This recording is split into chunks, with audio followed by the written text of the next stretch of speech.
ಸ್ನೇಹಿತರೆ ನಮಸ್ಕಾರ. ನೀವು ಕೆಲವೊಬ್ಬರು ನಾನು ಇನ್ಸ್ಟಾಗ್ರಾಮಲ್ಲಿ ಡಿ ಎಮ್ ಮಾಡಿ ಕೇಳ್ತಾ ಇದ್ರಿ, ಬ್ರೋ ನೀವೇನು ವರ್ಕ್ ಮಾಡೋದು, ಏನು ವರ್ಕ್ ಮಾಡೋದು ಅಂತ. ಸೊ ಅವ್ರಿಗೆಲ್ಲರಿಗೂ ಈ ವಿಡಿಯೋ ಅಕ್ಸೆಂಚರಲ್ಲಿ ಸೀನಿಯರ್ ಡೆವಲಪರ್ ಆಗಿ ಕೆಲಸ ಮಾಡ್ತಾಯಿದ್ದೀನಿ. ಸೊ ನನಗೆ almost 4 days working, 3 to 4 days work from home ಇರುತ್ತೆ. ರಿಮೈನಿಂಗ್ 3 ಡೇಸ್ ಆಫೀಸ್ಗೆ ಹೋಗೋದಿರುತ್ತೆ. ಹಾಗೆ ತಿಂಗಳಲ್ಲಿ ಪ್ಲ್ಯಾನ್ ಮಾಡ್ಕೊಂಡು ಆಫೀಸ್ಗೆ ಹೋಗ್ತೀವಿ. ಇವತ್ತು ಮಂಗಳವಾರ, ಸಿಕ್ಕಾಬಟ್ಟೆ ಟ್ರಾಫಿಕ್ ಇದೆ ಗುರು. ಆ್ಯಕ್ಚುಲಿ ಮಂಡೇ ಟ್ರಾಫಿಕ್ ಇರುತ್ತೆ ಅಂದ್ಕೊಂಡೆ, ಆದರೆ ಇವತ್ತು ಮಂಗಳವಾರನೂ ಟ್ರಾಫಿಕ್ ಇದೆ ಗುರು. ಸ್ನೇಹಿತರೆ, ಇನ್ನೊಂದು ವಿಷಯ ಏನಪ್ಪ ಅಂದರೆ, ಕೆಲವೊಬ್ಬರು ನನಗೆ ಡಿ ಎಮ್ ಮಾಡಿದ್ರಿ, ಮೆಸೇಜ್ ಮಾಡಿದ್ರಿ, ನಾನು ಮೋಟೋ ಬ್ಲಾಗಿಂಗ್ ಸ್ಟಾರ್ಟ್ ಮಾಡೋಣ ಅಂತ ಇದ್ದೀನಿ, ಏನಾದರೂ ಸಜೆಷನ್ ಇದ್ದರೆ ಮಾಡಿ ಅಂತ ತುಂಬ ಜನ ಪಿಂಗ್ ಮಾಡಿದ್ರಿ. ಅವರೆಲ್ಲರಿಗೂ ಈ ವಿಡಿಯೋ ಏನು ಗೊತ್ತಾ ಸ್ನೇಹಿತರೆ, ಸೊ ಮೋಟೋ ಬ್ಲಾಗಿಂಗ್ ಅನ್ನೋದು ಅಷ್ಟು ಈಸಿ ಅಲ್ಲ. ಲೈಫು ತುಂಬ ಕಷ್ಟ, ಅಂಥ ಕಷ್ಟ ಏನಿರಲ್ಲ. ಬಟ್ ಕಷ್ಟ ಅಂದರೆ ಏನು ಗೊತ್ತಾ, ಟೈಮ್ ಮ್ಯಾನೇಜ್ ಮಾಡೋದು. ನೀವು ವರ್ಕ್ ಲೈಫು ಮತ್ತು ಮೋಟೋ ಬ್ಲಾಗಿಂಗ್ ಲೈಫ್ ಎರಡೂ ಟೈಮ್ ಮ್ಯಾನೇಜ್ ಮಾಡೋದು ಇದೆಯಲ್ಲ, ತುಂಬಾ ಕಷ್ಟ. ಅದೇ ಕಷ್ಟ. ನಿಮ್ಮ ಬ್ಲಾಗಿಂಗ್ ಮಾಡೋದು ಈಸಿ, ಅದನ್ನು ಎಡಿಟ್ ಮಾಡಿ ಹಾಕಿ ಮತ್ತು ಕಂಟಿನ್ಯೂಸ್ ಆಗಿ ಕಾನ್ಸ್ಟೆಂಟಾಗಿ ನೀವೊಂದು ಯೂಟ್ಯೂಬಲ್ಲಿ ಅಥವಾ ಇನ್ಸ್ಟಾಗ್ರಾಮಲ್ಲಿ ವೀಡಿಯೋ ಹಾಕೋದಿದೆಯಲ್ಲ, ಅದು ಭಯಂಕರ ಕಷ್ಟ ಗುರು. ಅದನ್ನು ಕಲಿಬೇಕು. ಫಸ್ಟು ಟೈಮ್ ಮ್ಯಾನೇಜ್ಮೆಂಟ್ ಕಲಿಬೇಕು. ಹೆಂಗಾಗುತ್ತೆ ಅಂದರೆ, ಮೋಟೋ ಬ್ಲಾಗಿಂಗು ಮತ್ತು ವರ್ಕ್ ಲೈಫು ಎರಡನ್ನೂ ಚೂಸ್ ಮಾಡಿಕೊಂಡ್ರೆ ಎರಡು ದೋಣಿಲಿ ಕಾಲಿಟ್ಟಾಗೆ, ಎರಡನ್ನೂ ನೀವೇ ಡ್ರೈವ್ ಮಾಡಬೇಕು. ಬಟ್ ಆಗ್ತಿರಲ್ಲ, ಆ ಥರ ಸಿಚುವೇಶನ್ಸ್ ಆಗಿಬಿಡುತ್ತೆ. ಸೊ ನಂದು ಅದೇ ಪರಿಸ್ಥಿತಿ ಆಗಿದೆ. ಬಟ್ ನನ್ನ ಬಗ್ಗೆ ಹೇಳ್ಬೇಕಪ್ಪ ಅಂದರೆ, ನನ್ನ ಹತ್ರ GoPro 10 ಇದೆ, GoPro 11 ಇದೆ, Insta360 X3 ಇದೆ.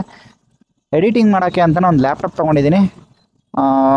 ಓಮೆನ್ ಸೀರೀಸ್ ಅವ್ರ ಲ್ಯಾಪ್ಟಾಪು, 8GB ಗ್ರಾಫಿಕ್ಸ್ ಇರೋದು ಮತ್ತು 165 Hz ರಿಫ್ರೆಶ್ ರೇಟ್ ಇರೋ ಒಂದು ಲ್ಯಾಪ್ಟಾಪು, i7 ಮತ್ತು 8GB graphics card, RTX 4060 graphics card ಇರೋ ಒಂದು ಲ್ಯಾಪ್ಟಾಪನ್ನ ನಾನು ತೊಗೊಂಡಿದ್ದೀನಿ ಎಡಿಟಿಂಗ್ ಮಾಡೋದು ಅದರಲ್ಲೇ. ಬಟ್ ನನಗೆ ಇತ್ತೀಚಿನ ದಿನಗಳಲ್ಲಿ ನನ್ನ ವರ್ಕ್ ಪ್ರೆಸರ್ಗೆ ನಾನು ಮೋಟೋ ಬ್ಲಾಗಿಂಗ್ನ ಸರಿಯಾಗಿ ಕಾನ್ಸ್ಟೆಂಟಾಗಿ ವೀಡಿಯೋ ಮಾಡೋಕ್ಕಾಗ್ತಿಲ್ಲ. ತುಂಬ ಜನ ಕೇಳ್ತಾರೆ, ಬ್ರೋ ಸಬ್ಸ್ಕ್ರೈಬರ್ಸ್ ಇದ್ದಾರೆ, ಮಾನಿಟೈಸೇಷನ್ ಆನ್ ಆಗಿದೆ, ನೀವು ಯಾಕೆ ಮಾಡ್ತಾ ಇಲ್ಲ ಅಂತ ಕೇಳ್ತಾರೆ. But IT life, software life ಇದೆಯಲ್ಲ, ತುಂಬಾ ಕಷ್ಟ ಗುರು. ಅಲ್ಲಿ ವರ್ಕ್ ಆ ಸಾಫ್ಟ್ವೇರ್ ಬಿಟ್ಟು ಬೇರೆ ವರ್ಕ್ ಡಿಪಾರ್ಟ್ಮೆಂಟ್ ಆದರೆ ಏನಾಗುತ್ತೆ ಅಂದರೆ, ನಿಮಗೆ ವರ್ಕು ಟೈಮ್ ಲೈನ್ ಇರುತ್ತೆ. ಸೊ ಇಷ್ಟು ಗಂಟೆಲಿ ಇಷ್ಟು ಗಂಟೆ ಆಫೀಸ್ ಅವರ್ಸ್ ಪಂಚ್ ಔಟ್ ಅಂತ ಇರುತ್ತೆ. ಬಟ್ ಆದರೆ ನಮ್ಮ ಸಾಫ್ಟ್ವೇರಲ್ಲಿ ಹಾಳಾದ ಲ್ಯಾಪ್ಟಾಪನ್ನು ವರ್ಕ್ ಫ್ರಮ್ ಹೋಮಲ್ಲಿ ಕೊಟ್ಬಿಟ್ಟು, ವರ್ಕ್ ಆಗಿಲ್ಲ ಅಂದರೆ ವರ್ಕ್ ಆಗೋವರೆಗೂ ಮಾಡಬೇಕು. 2 ಗಂಟೆನೂ ಆಗ್ಬೋದು, 12 ಗಂಟೆನೂ ಆಗ್ಬೋದು, ಟೈಮಿಂಗ್ಸು ಹೇಳೋಕ್ಕಾಗಲ್ಲ. ಮೋಟೋ ಬ್ಲಾಗಿಂಗು ಸೆಟಪ್ಪು ಕೇಳ್ತಿದ್ರಲ್ಲ, ಹೇಳ್ತೀನಿ. ಮೋಟೋ ಬ್ಲಾಗಿಂಗ್ ಸೆಟಪ್ಪಿಗೆ ಸ್ನೇಹಿತರೆ ತುಂಬ ಇನ್ವೆಸ್ಟ್ ಮಾಡೋಕ್ಕೆ ಹೋಗಬೇಡಿ. ನನ್ನ ಪರ್ಸ್ನಲ್ ಸಜೆಷನ್ ಏನಂದರೆ, ತುಂಬ ಇನ್ವೆಸ್ಟ್ ಮಾಡೋಕ್ಕೆ ಹೋಗಬೇಡಿ. ಯಾಕಪ್ಪ ಅಂದರೆ, ತುಂಬ ಇನ್ವೆಸ್ಟ್ ಮಾಡ್ತು ರಿಕವರಿ, ನೀವು ಕೆಲವೊಬ್ರು ಅಂತಾರೆ, ನಾನು ಅದರಲ್ಲಿ ಮೋಟೋ ಬ್ಲಾಗಿಂಗು ಮತ್ತು ಯೂಟ್ಯೂಬ್ ಸ್ಟಾರ್ಟ್ ಮಾಡಿದರೆ ನನಗೆ ಇನ್ವೆಸ್ಟ್ ಮಾಡಿದ್ದು ನನಗೆಲ್ಲ ಬರುತ್ತೆ ಅಂತ. ಅಷ್ಟು ಈಸಿಯಾಗಿ ಬರಲ್ಲ, ದೇವ್ರಣೆ, ಅಷ್ಟು ಈಸಿಯಾಗಿ ಬರಲ್ಲ. ನೀವು ಆ ಭ್ರಮೇಲಿ ಇರಬೇಡಿ, ಯಾವುದೇ ಕಾರಣಕ್ಕೂ ಆ ಭ್ರಮೇಲಿ ಇರಬೇಡಿ. ಬಟ್ ತುಂಬ ಎಫರ್ಟ್ ಹಾಕಿದರೆ ಇವತ್ತಲ್ಲ ನಾಳೆಲ್ಲ ಅಂದರೆ ನಾಡಿದ್ದಾದರೂ ಯಾವತ್ತಾದರೂ ಒಂದು ದಿವಸ ಬಂದೇ ಬರುತ್ತೆ. ಬಟ್ ತುಂಬ ಹಾರ್ಡ್ ವರ್ಕ್ ಮಾಡಬೇಕು. ಫಾರ್ ಎಕ್ಸಾಂಪಲ್, ಇವಾಗ ನಿಮಗೆ ಒಂದು GoPro ಬೇಕು ಅಂತ ಫೀಲ್ ಆಗ್ತಿರುತ್ತೆ. ಓಕೆ, GoPro 10 ಇವಾಗ ನಿಮ್ಗೆ ಅವೈಲೇಬಲ್ ಮಾರ್ಕೆಟಲ್ಲಿ ಎಷ್ಟಿದೆ ಅಂದರೆ 20,000 to 25,000 ರೇಂಜಲ್ಲಿ ಸಿಗುತ್ತೆ ನಿಮಗೆ. ಓಕೆ, G2 ಪ್ರಾಡಕ್ಟ್ಸ್ ಅಂತ ಒಂದು ಕೆಳಗಡೆ ಒಂದು ಲಿಂಕ್ ಹಾಕಿದ್ದೀನಿ ನೋಡಿ, ಡಿಸ್ಪ್ಲೇಲಿ ಬರ್ತಿದೆಯಲ್ಲ, ಸ್ಕ್ರೀನಲ್ಲಿ ಬರ್ತಿದೆಯಲ್ಲ, ಅದಕ್ಕೆ ಕಾಂಟ್ಯಾಕ್ಟ್ ಮಾಡಿ, ನನ್ನ ಹೆಸರು ಹೇಳಿ. ನಿಮಗೆ ಸಿಕ್ಕರೆ 10% ಡಿಸ್ಕೌಂಟು ಕೂಡ ಸಿಗ್ಬೋದು. ಓಕೆನಾ? ಅದಾದಮೇಲೆ ಒಂದು GoProನ, ಸ್ಮಾಲ್ GoPro, ತುಂಬ ಇನ್ವೆಸ್ಟ್ ಮಾಡೋಕ್ಕೆ ಹೋಗ್ಬೇಡಿ. ಒಂದು GoPro 10 ತೊಗೊಳ್ಳಿ.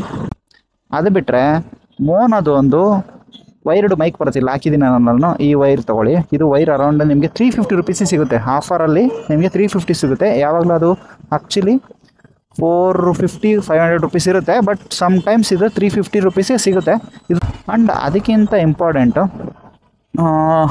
ಅದಕ್ಕೆ ಮೈಕ್ ಅಡಾಪ್ಟರ್ ಬೇಕು, GoProದು ಮೈಕ್ ಅಡಾಪ್ಟರ್ ಬೇಕು. ಸೊ ಅದೆಷ್ಟಾಗುತ್ತೆ ಅಂದರೆ 5,000-5,500 MRP ಇದೆ. ಬಟ್ ನಿಮಗೆ ಕೆಲವೊಂದು ಸತಿ ಆಫರಲ್ಲಿ ನಿಮಗೆ 4,000 to 4,500 ರುಪೀಸ್ ಸಿಕ್ಬಿಡುತ್ತೆ. 4,500ಕ್ಕೆ ಸಿಕ್ಬಿಡುತ್ತೆ ನಿಮಗೆ, 4,000 to 4,500ಕ್ಕೆ. ಅದನ್ನೊಂದು ತೊಗೊಳ್ಳಿ. ಎಷ್ಟಾಯಿತು ನಿಮಗೆ? ಒಂದು 20,000-25,000 GoPro ಅಂದ್ರೂ, ಈ ಎರಡು ಸೇರಿ ಅಡಾಪ್ಟ್ರು ಮತ್ತು ಮೈಕ್ ಅಡಾಪ್ಟ್ರು ಮತ್ತು ವೈರು ಸೇರಿ ಒಂದು 20,000-25,000 GoPro, 25,000 GoPro ಅಂದ್ಕೊಳ್ಳಿ. ಅದು ಬಿಟ್ಟರೆ ನಿಮಗೆ ಏನು ಸಿಗುತ್ತೆ? ಮೈಕ್ ಅಡಾಪ್ಟರ್ ಬೇಕಲ್ಲ GoProದು, ಮೈಕ್ ಅಡಾಪ್ಟರ್ ನಿಮಗೆ 4,500 ಅಂದ್ಕೊಳ್ಳಿ. 4,500 ಪ್ಲಸ್ ಇದೊಂದು 500 ರೂಪಾಯಿ ಮೈಕ್, ಮೋನೋ ಮೈಕ್ ಅಂದ್ಕೊಳ್ಳಿ. ಅಲ್ಲಿಗೆ ನಿಮ್ಗೆ 5,000, 25, 30,000 ಆಯಿತು. 30,000 ಮತ್ತು ಅವೆರಡನ್ನು ಪ್ಲೇಸ್ ಮಾಡೋಕ್ಕೆ ಒಂದು ಉಲಂಜಿ ಕೇಸ್ ಬೇಕು. ಆ ಉಲಂಜಿ ಕೇಸ್ ನಿಮಗೆ ಕೆಲವೊಂದು ಸಲ 999 ಇರುತ್ತೆ, ಕೆಲವೊಂದು ಸಲ 1,300 ರುಪೀಸ್ಗೆ ಇರುತ್ತೆ. ಸೊ ಇಷ್ಟನ್ನು ತೊಗೊಳ್ಳಿ. ಇಷ್ಟನ್ನು ತಗೊಂಡು ಅದ್ರ ಜೊತೆ ಒಂದು ಚಿನ್ ಮೌಂಟು ಉಲಂಜಿ ಅವ್ರದ್ದು ನಾನು ಹಾಕ್ಕೊಂಡಿದ್ದೀನಲ್ಲ ನೋಡಿ, ಈ ಚಿನ್ ಮೌಂಟು ಅರೌಂಡ್ ಇದು ನಿಮಗೆ 800 ರುಪೀಸ್ ಸಿಗುತ್ತೆ ನಿಮಗೆ. G2 ಪ್ರಾಡಕ್ಟ್ಸಲ್ಲಿ ಹೋದರೆ ಆ್ಯಕ್ಚುಲಿ ಇದ್ರ ಕಾಸ್ಟ್ ಬಂದ್ಬಿಟ್ಟು ಅರೌಂಡು ನಿಮಗೆ 1,500 ರುಪೀಸ್ ಆಗುತ್ತೆ. ನೀವು G2 ಪ್ರಾಡಕ್ಟ್ಸಲ್ಲಿ ಇದನ್ನು ಬೈ ಮಾಡಿ ನಿಮಗೆ 800 to 900 ರುಪೀಸ್ ಸಿಗುತ್ತೆ. ಇದು ಬೇಕಾದ್ರೆ ನನ್ನ ಹೆಸರು ಹೇಳಿ ಅವರಿಗೆ ಕೊಡ್ತಾರೆ, ಡಿಸ್ಕೌಂಟಲ್ಲಿ ಕೊಡ್ತಾರೆ. ಬೇಕಾದರೆ ಯಾವುದಾದ್ರು ಕ್ಲಿಯರೆನ್ಸ್ ಸೇಲ್ ಇದ್ದರೂ ಕೆಲವೊಂದು ಸಲ ಅವರು ಇನ್ಸ್ಟಾಗ್ರಾಮ್ ಪೇಜಲ್ಲಿ ಹಾಕಿರ್ತಾರೆ. ಅದನ್ನು ಇನ್ಸ್ಟಾಗ್ರಾಮ್ ಅವ್ರ ಪೇಜನ್ನು ಫಾಲೋ ಮಾಡ್ತಾಯಿರಿ. ನಿಮ್ಗೆ ಯಾವಾಗಾದ್ರೂ ಆಫರ್ ಇದ್ದರೆ ನಿಮಗೆ ಸಿಗ್ತಾ ಇರುತ್ತೆ. ಅವ್ರು ಗ್ರೂಪಿಗೆ ಆ್ಯಡ್ ಮಾಡ್ತಾರೆ, ನಂಬರ್ನು ಕೊಟ್ಟಿರಿ ಅವರಿಗೆ, ವಾಟ್ಸಪ್ ಗ್ರೂಪಿಗೆ ಆ್ಯಡ್ ಮಾಡ್ತಾರೆ. ಏನಾದರೂ ಆಫರ್ಸು ಸ್ಟಾಕ್ಸ್ ಬಂದರೆ ನಿಮಗೆ ತಿಳಿಸ್ಕೊಡ್ತಾರೆ ಅವರು. ಅದಾದಮೇಲೆ ಇಷ್ಟೆಲ್ಲ ತೊಗೊಂಡ್ರೆ 30,000 ಆಯಿತು. 30 + 31,000 ಸ್ನೇಹಿತರೆ ಸಾಕು. ಇದಕ್ಕಿಂತ ಜಾಸ್ತಿ ಇನ್ವೆಸ್ಟ್ ಮಾಡೋಕ್ಕೆ ಹೋಗಬೇಡಿ. ಇದರಲ್ಲಿ ನೀವೊಂದು ಟ್ರಯಲ್ ಎರರ್ನ ನೋಡಿ ಕರೆಕ್ಟಾಗಿ ಮಾಡಿ. ಒಂದು ಯೂಟ್ಯೂಬ್ ಚಾನಲ್ನ ಸ್ಟಾರ್ಟ್ ಮಾಡಿ, ಕ್ರಿಯೇಟ್ ಮಾಡಿ, ಕ್ಲೀನಾಗೆ ವೀಡಿಯೋಸ್ನ ಒಳ್ಳೊಳ್ಳೆ ಕಂಟೆಂಟ್ ಅಪ್ಲೋಡ್ ಮಾಡಿ. ಆ್ಯಂಡ್ ಕಂಟೆಂಟ್ ಕ್ರಿಯೇಟ್ ಮಾಡೋದು ಹೆಂಗಿರುತ್ತೆ ಅಂದರೆ ಪರ್ಟಿಕ್ಯುಲರ್ ಒಂದು ಮ್ಯಾಟ್ರ್ ಇರಬೇಕು. ಅದು ಅಂದರೆ ಪರ್ಟಿಕ್ಯುಲರ್ ಒಂದು ಇನ್ಫಾರ್ಮೇಷನ್ನ ಕೊಡಬೇಕು ಜನಗಳಿಗೆ. ಯಾವ ಥರ ಅಂದರೆ ಈಗ ಸುಮ್ಮನೆ ಆಯ್ದು ತಿಂದೆ ಉಂಡೆ ಅದನ್ನೆಲ್ಲ ಹಾಕೋದಕ್ಕಿಂತ ನನಗೆ ಗೊತ್ತಿರೋ ಪ್ರಕಾರ ಸೊ 5 ನಿಮಿಷ ವಿಡಿಯೋ ಆಗಲಿ ಕ್ಲೀನ್ ಆ್ಯಂಡ್ ಕ್ಲಿಯರ್ ಇರಬೇಕು. ಹೇಗಪ್ಪ ಅಂದರೆ ಈ ಫಾರ್ ಎಕ್ಸಾಂಪಲ್ ನೀನೊಂದು ಜಾಗಕ್ಕೆ ಹೋಗ್ತೀಯಾ, ಆ ಜಾಗದಲ್ಲಿ ಏನೋ ಒಂದು ಇನ್ಫಾರ್ಮೇಷನ್ ಇರುತ್ತೆ.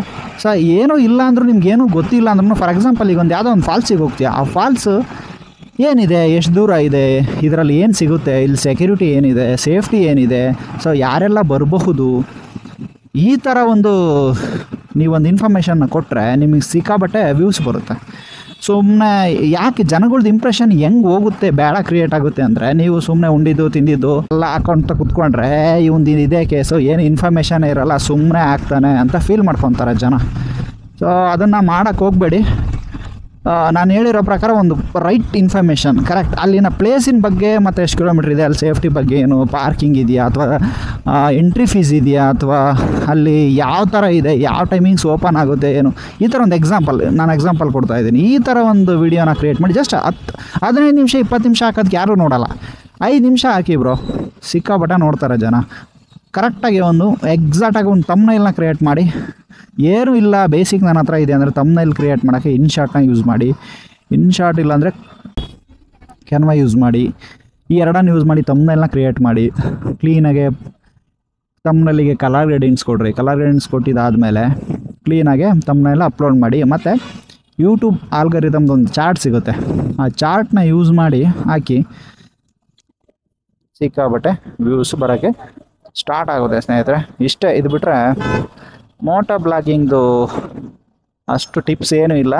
ನಾನು ಹೇಳೋದಿಷ್ಟೇ, ಯಾರು ಹೊಸ್ದಾಗಿ ಯಾರು ಸ್ಟಾರ್ಟ್ ಮಾಡ್ತಿರಲ್ಲ ತುಂಬ ಇನ್ವೆಸ್ಟ್ ಮಾಡೋಕ್ಕೆ ಹೋಗಬೇಡಿ.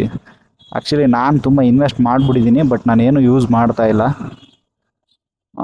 ಇಷ್ಟನ್ನು ಹೇಳ್ತಾ ಈ ಮೋಟೋ ಬ್ಲಾಗಿಂಗ್ ಸೆಟಪ್ಪಿಂದು ಮುಗಿಸೋಣ ಬನ್ನಿ.